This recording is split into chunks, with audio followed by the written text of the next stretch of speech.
है मेरे बिरहा के सम्मानित श्रोता साथियों, एक गीत आपके पास जा रही है और देश के लिए, देश की व्यवस्था के लिए और देश में हो रहे दुर्दशा का जिम्मेदार कौन है। 4 लाइन बिरहा में भूमिका भैया।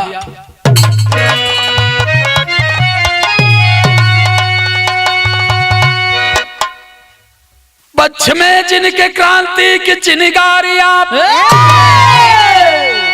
लाखों बिस्मिल भगत सिंह आजाद हैं। जिस वतन की हिफाजत हिमालय करे, सिंधु साजिन के सीने में उन्माद है।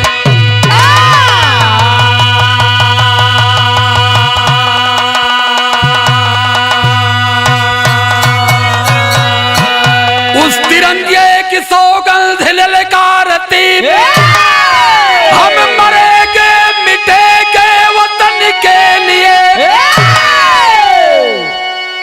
इनकलाबी का नारा बुलंदी पे था, देंगे कुर्बानियां हम जतन के लिए।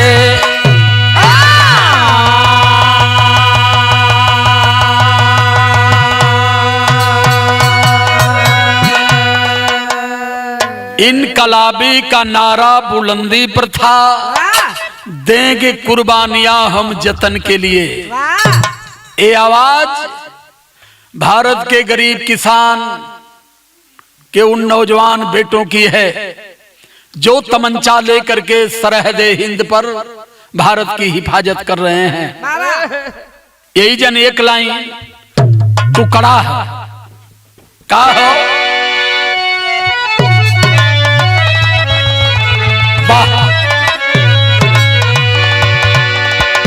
जिंदगी में क्या रहा, जिंदगी में क्या रहा, यह सांस मर जाने के बाद। जिंदगी में क्या रहा, यह सांस मर जाने के बाद। जिंदगी में क्या रहा, जिंदगी में क्या रहा, एहसास मर जाने के बाद। आएंगे साजन मेरे, आएंगे साजन मेरे, सावन गुजर जाने के बाद। आएंगे साजन मेरे, सावन गुजर जाने के बाद। आएंगे साजन मेरे। लेकिन गाने की लाइन है, सलूट है उन नौजवानों को जिनकी जवानी बर्फीली जमीन पर रात भर जग रही है, तब हमारा भारत चैन से सो रहा है। इसलिए कहना है, वीर है सच्चा धरा, वीर है सच्चा धरा पे, वीर को सम्मानित। वीर है सच्चा धरा पे, वीर को सम्मानित। वीर है सच्चा धरा पे। वीर है सच्चा धरा पे, जो वीर को सम्मान दे।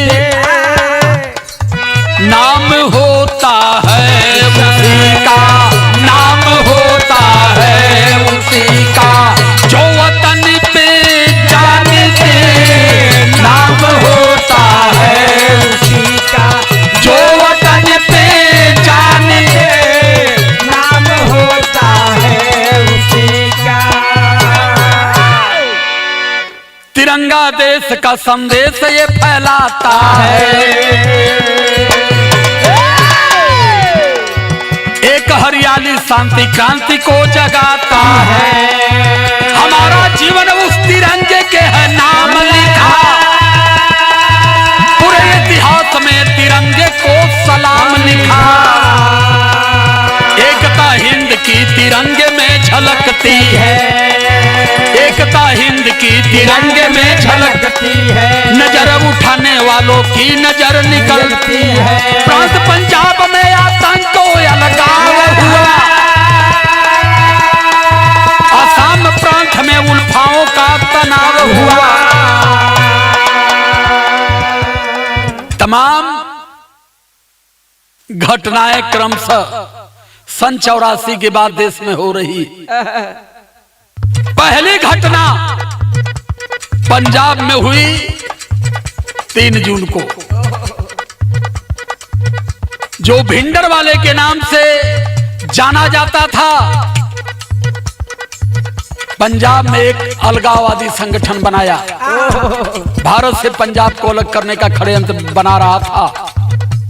3 जून 84 को इंदिरा जी को खबर लगी, गोरखा रेजिमेंट लगा करके स्वर्ण मंदिर को चकनाचूर करके भिंडर वाले को उन्होंने मौत के घाट उतारा। बदले में 4 महीने बाद इंदिरा जी के सीने में 21 गोली ठोक दी गई। जिस देश का वजीरे आलम सुरक्षित नहीं है, जिस देश का राजा सुरक्षित नहीं है, प्रजा कितना सुरक्षित रहेगी। प्रांत पंजाब में आतंक वो अलगाव हुआ, प्रांत पंजाब में आतंक वो अलगाव हुआ। असम प्रांत में उल्फाओं का तनाव हुआ। जो यही जन से कहानी का शुरुआत लगल भैया। कहानी कहाँ कहो आई, कहानी निकल कैसे, तनी सा बढ़ावा उतर जा। अरे आजमगढ़ जियनपुर नथुपुरी गौवा में, अरे रहल किसान सीता यादू जवाना।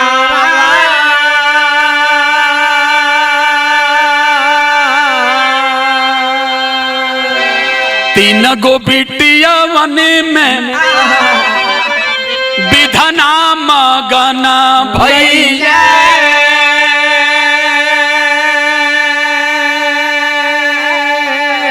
अरे गोदिया में अइले सुघर सुंदर एक लाला।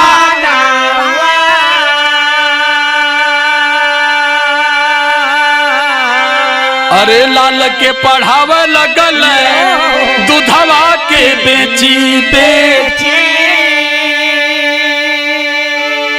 हरे इंटर पास कैले जब रमेश लाला।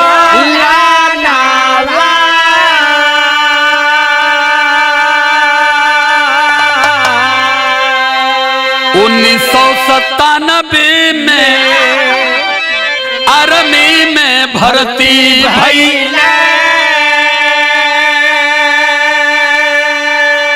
अरे बेच दिहली माई सगारो घर कह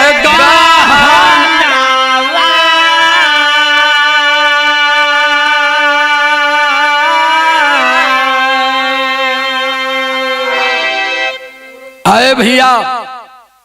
आजमगढ़ से गोरखपुर वाले रोड पर जियनपुर बाजार है। जियनपुर बाजार से पहले नथोपुर गांव है। नथोपुर गांव के रहने वाले सीताराम यादव भगवान 3 बेटियां दिए थे। दूध बेचकर किसानी करके जीवन यापन कर रहे थे। लोग कहां की बिटिया वह रह गई हैं, लेकिन परमात्मा मगन हो गए। बाद में एक बेटा भी पैदा हो गया, और जब बेटा पैदा हुआ तो बेटे को पढ़ाने लगे। इंटर पास जैसे किया, 97 में आर्मी में भर्ती हो गया। आज जब आर्मी में भर्ती हो गया तो जाना लगी, जब लड़का भर्ती हो गया पुलिस में, अब तो सफाई कर्मी वाले भी खाली ना रहते। जहां पता चलल कि लड़का सफाई कर्मी में, वहां तिलकहरू खांचे लगत। उ तो लड़का फौज का जवान बन गया। आज जब फौज में भर्ती हो गया तयायल के यही जन एक लाइन तरज हो, वह तरज हो। अरे पियवा हमार लला मुंगवा देखली सपनावा ये नाना तो, पियवा हमार लला मुंगवा देखली सपनावा ये नाना, हाँ पियवा हमार लला मुंगवा देखली सपनावा ये नाना, पियवा हमार लला मुंगवा देखली सपनावा ये नाना। अरे अइला महेश ते छनवा मानिला कहनवा ये मीतऊ, अइला महेश ही छनवा मानिला कहनवा ये मीतऊ, अइला महेश ही छनवा मानिला कहनवा ये मीतऊ। महेश यादव आए के हाथ जोड़ के कहलन कि भैया बेटवा आपका भर्ती हो गई, बिटिया हमार बीएड हो, इच्छा बना तो शादी हो जाए। समझावत हूँ का कहला, अरे बिटिया अनीता जी ने भैया ठुकुरई हा, बिटिया अनीता जी ने भैया ठुकुरई हा, बिटिया अनीता जी ने भैया ठुकुरई हा। बेटवा से अपने तू सतिया रचई हा, बेटवा से अपने तू सतिया रचई हा, बेटवा से अपने तू सतिया रचई हा। यह बात हमारो कहनवा मानिला कहनवा ये मीतऊ, यह बात हमारो कहनवा मानिला कहनवा ये मीतऊ, यह बात मोर कहनवा मानिला कहनवा ये मीतऊ। बातचीत के दौरान शादी पटल, शादी के दिन पड़ल, बारात गईल। आज सवेरे अनीता के विदाई होखे लगल। आज जब अनीता के विदाई होखे लगल तो तरज बदल गई। कवन तरज आ गई? छपरा सहारी अरे बिकला हो चरखवा देवर मोरा जोगी,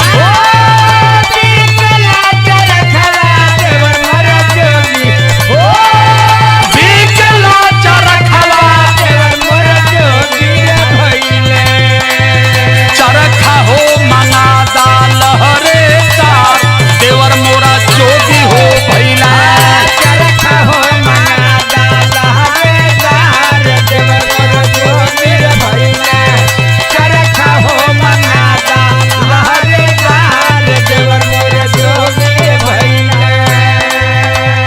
अनीता का विदाई होत है, जेके पावे भर भर अखबार रोवत हो, पकड़ला अपने बाबू के रोए लगल आ रोई के कहत हो, रोवली अनीता भाई के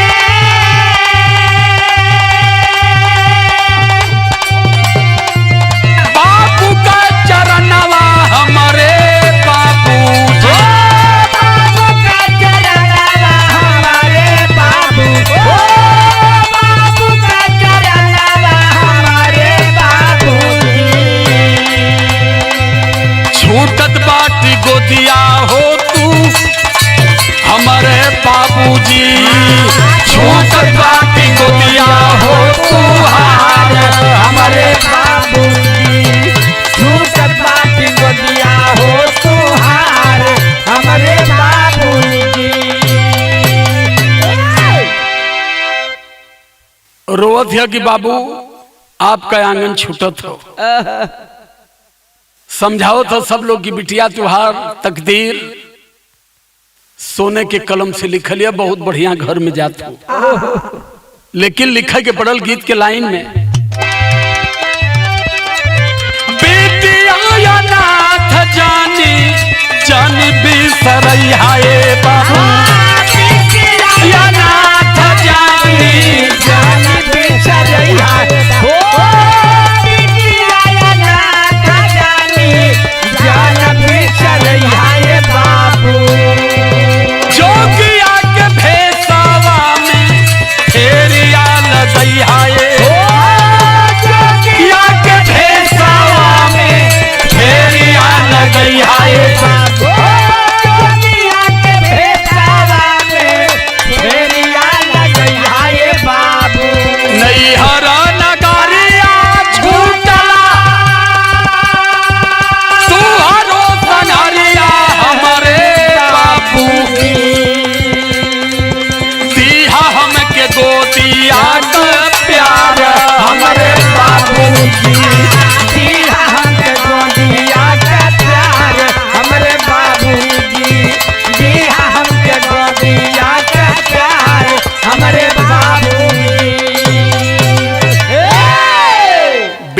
होकर के नथोपुर गांव में आई, और जब विदा होकर के आई नथोपुर गांव में तो वो समय 2 दिन बीता, और 2 दिन बीतने के बाद सीमा से का एक टंकाल आता है रमेश के पास।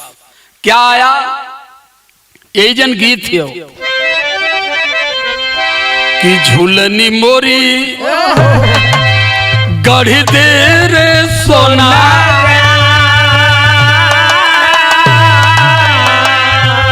अरे झूलनी मोरी गढ़ी दे रे सोना, लागल गवानावा के आस हो, झूलनी मोरी गढ़ी दे रे सोना, लागल गवानावा के आस हो, झूलनी मोरी गढ़ी दे रे सोना।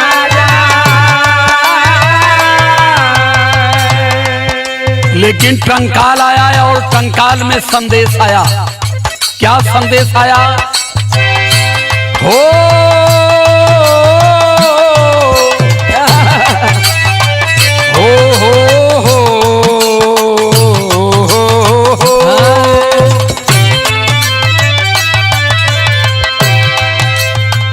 सीमा से अइले परवाना,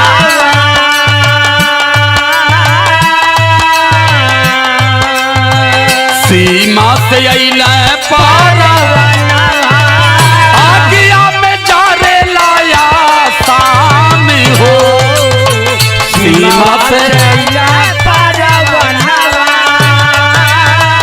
आगिया में जारे लाया शाम हो, जंगिया से अइले परवाना, आगिया में जारे लाया शाम हो। आदेश आता है कि आज उल्फावादी आतंकवादियों की आसाम में भयंकर बीमारी फैली है और तुरंत आसाम की तरफ रवाना हो जाओ।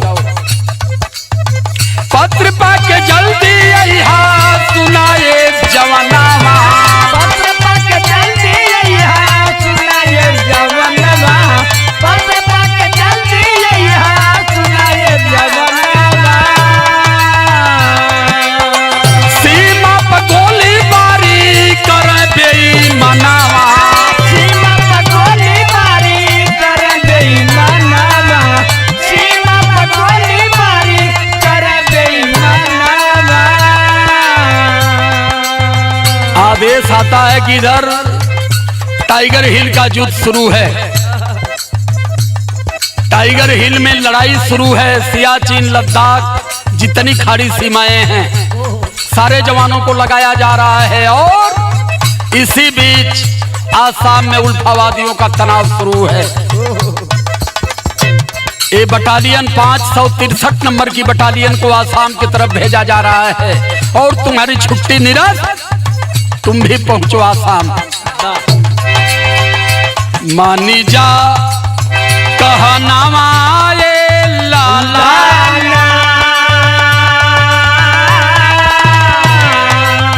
आगिया में जारे लाया शाम हो, मानी जा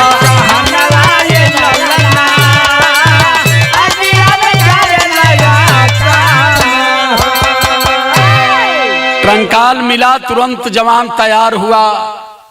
नई नवेली दुल्हन अनीता देख रही है कि ये तो तैयार हो गए जाने के लिए।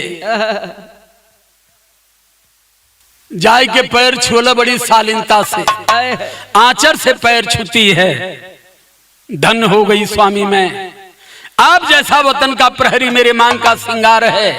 इससे बड़ी खुशखबरी और इससे सुंदर जीवन में मुझे और नहीं चाहिए। लेकिन ध्यान दीजिएगा, आपके जीवन के पीछे एक जीवन और है। क्या कहती है? देख ली अनीता जब पिया के समहनावा, देख ली अनीता जब पिया के समहनावा, देख ली अनीता जब पिया के समहनावा। दौड़ी के धैली गोरी सुनीला चरनावा, दौड़ी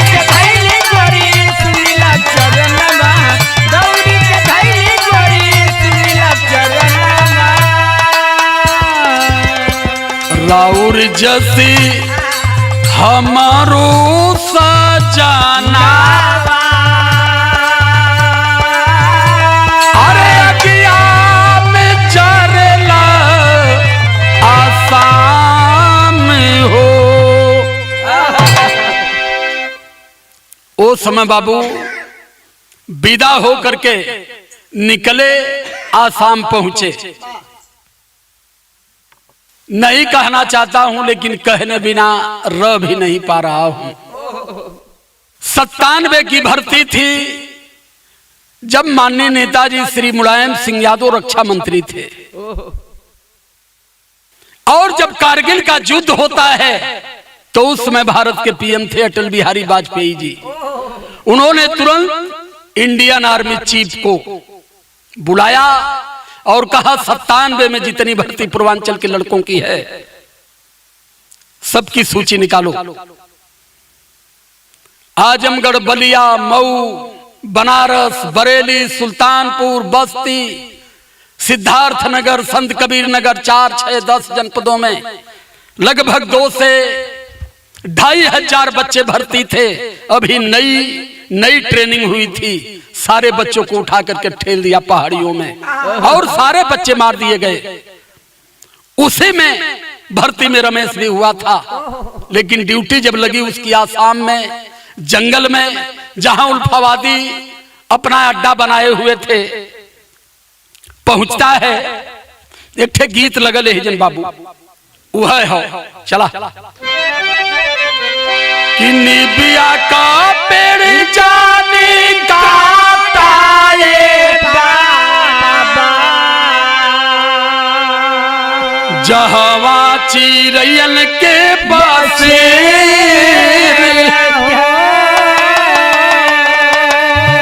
रमेश तो चल रहा लेकिन अनीता छटपटा थी। कवि जी ने दर्शाया है कि बिरह के आगिया में अरे जरे बिरहिनिया, मनवा बहुत घबराए हो, मनवा बहुत घबराए हो, बिरह के आगिया में जरे बिरहिनिया, बिरह के आगिया में जरे बिरहिनिया, मनवा बहुत घबराए हो, मनवा बहुत घबराए हो। मन घबरात हो, यार से जात हो। दूसरे दिन चिट्ठी भी लिख के भेज दिलस।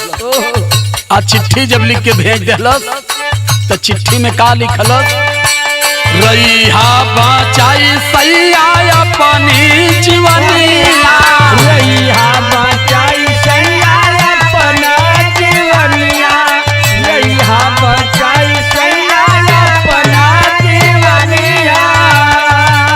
हम ही त बाटी रजऊ तुहरी चरनिया, हम ही त बाटी रजऊ तोहरा चरनिया, हम ही त बाटी रजऊ तोहरे चरनिया। रोवलिया नीता घेरा गमत बदरिया, रोवलिया नीता घेरा गमत बदरिया, चुमिला चरनिया तुहार हो, मिला चरनिया तोहार हो, मिला चरनिया तोहार हो। रोवलिया नीता घेरे गमत बदरिया, रोवलिया नीता घेरे गमत बदरिया, मिला चरनिया तोहार हो, मिला चरनिया तोहार हो। 4 दिन बीता है बाबू। पहुंच गए ड्यूटी पर और ड्यूटी से सूचना इन्हें मिली है कि जाकर के जंगलात इलाके में, फॉरेस्ट एरिया में जहां उल्फावादी आतंकी छिपे हैं, वहां तुम लोगों को ड्यूटी करना है, उनको ढूंढ करके निकालना है। ड्यूटी तो लग गई। आज जब ड्यूटी लगल तो एजेंट टेरी का भाव लिखा है।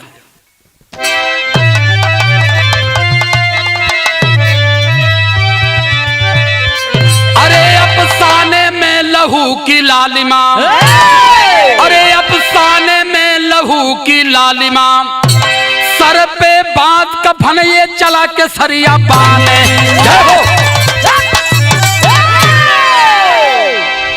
जवान को अधिकारी समझाया कि जवानों आज भारत हमारा खतरे में है, भारत के मान सम्मान स्वाभिमान को बचाना है। और एक बात सुनो, यही जन गीत लगत एक थे, कवन गीत है हो? अधिकारी समझा रहा है कि वतन के, अरे वतन के, अरे काम जो आए, वतन के काम जो आए, जवानी उसको कहते हैं। वतन के काम जो आए, जवानी उसको कहते हैं। वतन के काम जो आए, जवानी उसको कहते हैं। वतन के काम जो आए, जवानी उसको कहते हैं रे, जवानी उसको कहते हैं। वतन पे जान जो दे दे रवानी उसको कहते हैं। वतन पे जान जो दे दे रवानी उसको कहते हैं। वतन पे जान जो दे दे रवानी उसको कहते हैं। अपने जवानों के साथ 10 जवानों की बटालियन थी। रमेश अभी युवा लड़का था, अपने जवानों के साथ राइफल उठाया और जंगल में प्रवेश कर गया। और जब चलता है तो यहाँ मिर्जापुरी चौलरिया लगा। नारा नारा अरे हो मोरे रामा, नारा लगा के चलल यादो, नारा लगा के चलल यादो, कैला नवा हो जवानवा, सर पे बांधे कफनवा। नारा लगा के चलल यादो, कैला नवा हो जवानवा, सर पे बांधे कफनवा। नारा लगा के चलल यादो, कैला नवा हो जवानवा, सर पे बांधे कफनवा। तो बोला इनकलाब की बोली, चली है दुश्मन ऊपर गोली, चली है दुश्मन ऊपर गोली। होली खून का खेल रामा, होली खून का खेल सोचे, मारदा नवा हो जवानवा, सर पे बांधे कफनवा। अरे होली खून का खेल सोचे, मारदा नवा हो जवानवा, सर पे बांधे कफनवा। अरे होली खून का खेल सोचे, मारदा नवा हो जवानवा, सर पे बांधे कफनवा। जवान जंगल के अंदर प्रवेश किए और जा करके दुश्मनों की तलाश शुरू करते हैं। जब दुश्मनों की तलाश शुरू करते हैं तो बिरहा में पहपट का भाव लिखायल। पहपट के भाव में कहना हो, अरे आज तिरंगा के चाहे बलिदान, जवानी जिंदाबाद, और मातृभूमि पर हो जाना बलिदान, जवानी जिंदाबाद। मातृभूमि पर हो जाना बलिदान, जवानी जिंदाबाद। मातृभूमि पर हो जाना जो मातृभूमि पर हो जाना, मातृभूमि पर हो जाना बलिदान, जवानी जिंदाबाद, जिंदाबाद। मातृभूमि पर हो जाना बलिदान, जवानी जिंदाबाद। मातृभूमि पर हो जाना बलिदान, जवानी जिंदाबाद। अरे बढ़ा हौसला रमेश यादव, बोला है ललकारी हो, पीछे कदम हटई बात है, गोली दे बनारी हो। अरे लगा बम गिर गया फौज का जवान, जवानी जिंदाबाद। अरे जय भारत का करता है ऐलान, जवानी जिंदाबाद। जय भारत का करता है ऐलान, जवानी जिंदाबाद। जय भारत का करता है, जय भारत का, जय भारत का करता है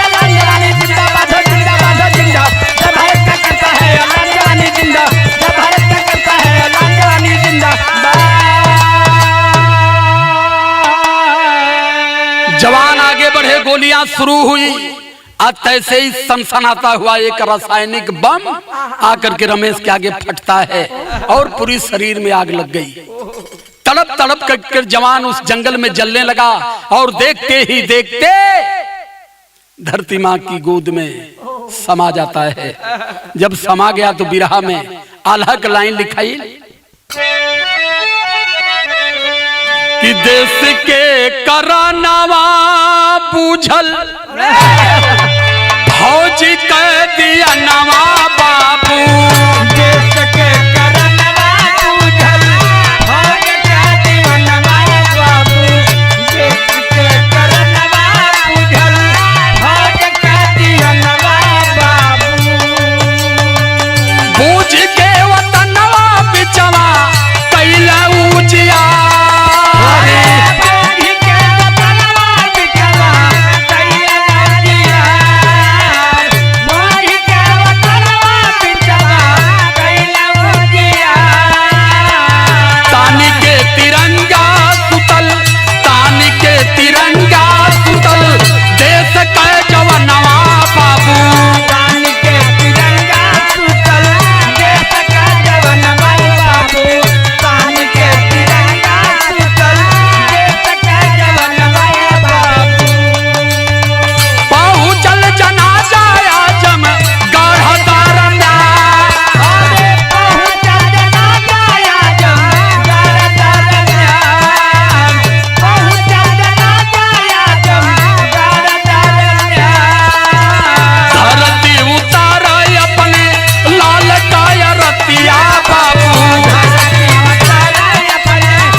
सीधे लाश आई है आजमगढ़ पुलिस लाइन में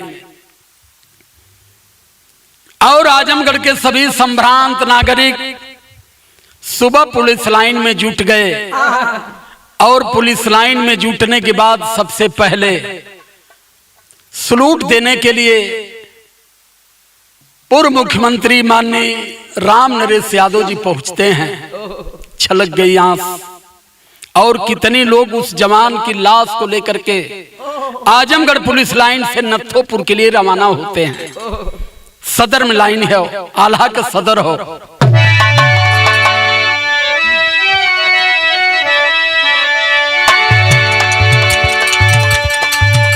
अरे यादव राम नरेश दुर्गा यादव राम दरसन।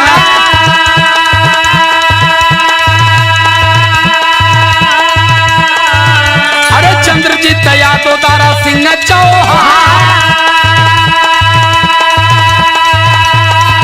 अरे चंद्रदेव यादव जेकर हाजीपुर मकाना। इंटर कॉलेज का मैनेजर सूचा। अरे लेके जनाजा गए नत्थोपुर गाँव।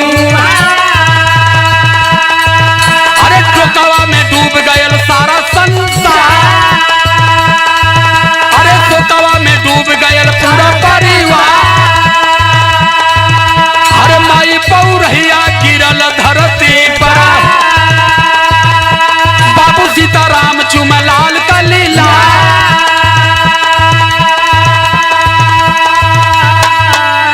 लाश जब पहुंचले बाबू नत्थोपुर गांव में, माई गिर के लाश पर रोए लगल कि का बेटा बिगाड़ देला बुढ़ौती। बाबू सीताराम यादव के बात नहीं आवत हो, एकदम काठ की मूर्त की तरह से बन गए थे। लेकिन जब तीनों बहनों को पता चला कि भैया हमारे दुनिया छोड़ दिए, शहीद हो गए देश के कारण, भाग करके बहन आती हैं और लाश पर गिर के एक बात कहते का, अरे रोवैली बहिनी आज पकड़ लसिया के।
जाय के अनीता वही लाश पर गिर के कहलस कि ये सैया बड़ा सपना हमार रहल, लेकिन इतना जल्दी तोड़ देबा सपना के ई भरोसा ना रहल।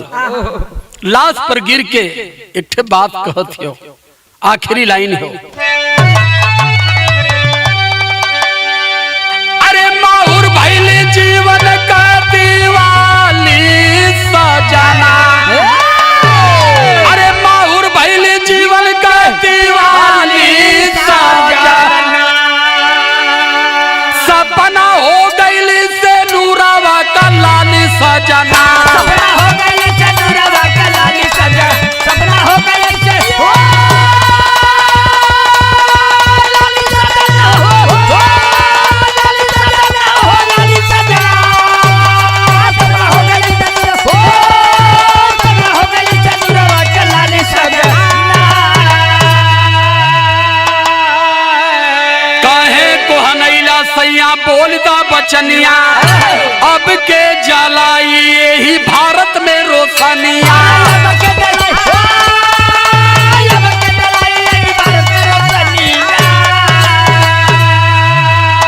फीकी भइली गुलशन का हरियाली सजना। आखिर कोई करी क्या सकता है। तैसे ही फिर नथुपुर में एक युवा की लाश टाइगर हिल की तरफ आती है, राम समूझ यादव की, और दोनों ही पटीदार दयाद थे। मैं नमन बंदन करता हूं उस परिवार को और उन दोनों बच्चों को श्रद्धांजलि देता हूं कि आज ऐसे युवाओं के बल पर हमारा भारत सुरक्षित है। लेकिन दुख कहां होता है, जब ये लड़ाई समाप्त हुई, लड़ाई का हिसाब किया गया, तो देश का रक्षा मंत्री उस समय जॉर्ज फर्नांडिस थे। 56 करोड़ के घोटाले में फंसे।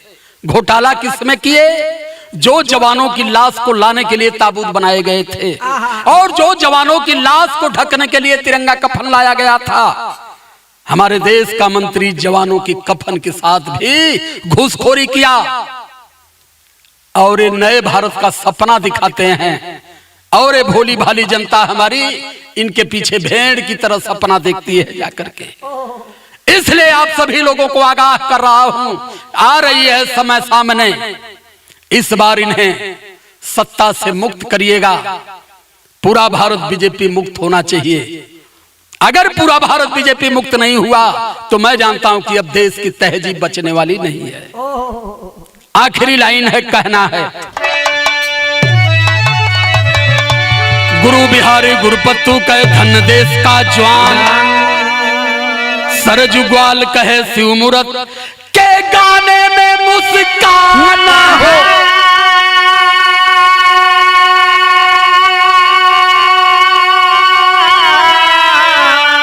अरे अफसाना में लहू की लालिमा कि यादो राजकुमार का नए ढंग का गाना, अफसाना में लहू की लालिमा।